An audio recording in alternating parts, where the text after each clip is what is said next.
magbigay ng ayon sa ating mga pasya, naluwag sa loob at hindi tayo napipilitan. Kasi po, napakahalaga po sa ating Diyos na ang pagbibigay po natin sa Kanya ay laging pusang loob.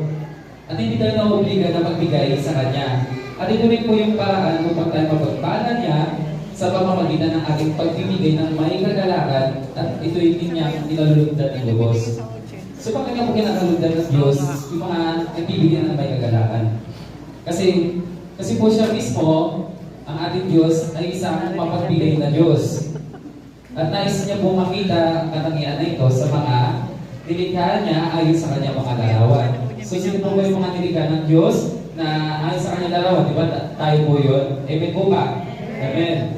And last po, ang pagtitiwala po natin sa Diyos gamit ang ating kaperahan ay sobrang napakahirap po, no? Pero ngunit, ang mga plano niya sa atin ay hindi kailanman sinadya upang panhirapan tayo.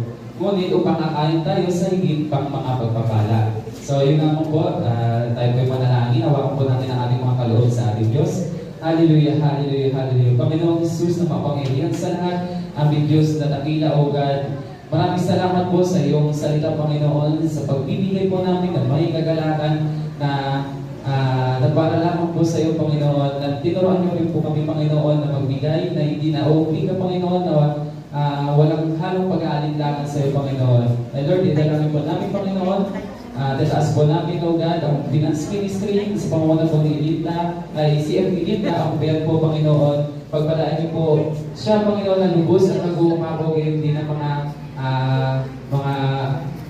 kaloob po, Panginoon, mga nakakasiwa po, Panginoon, sa kaperahan ng panabangin po, Panginoon.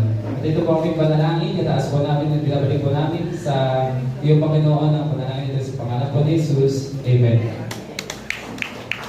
Patawad na agad ang Linda. Amen. Praise God po.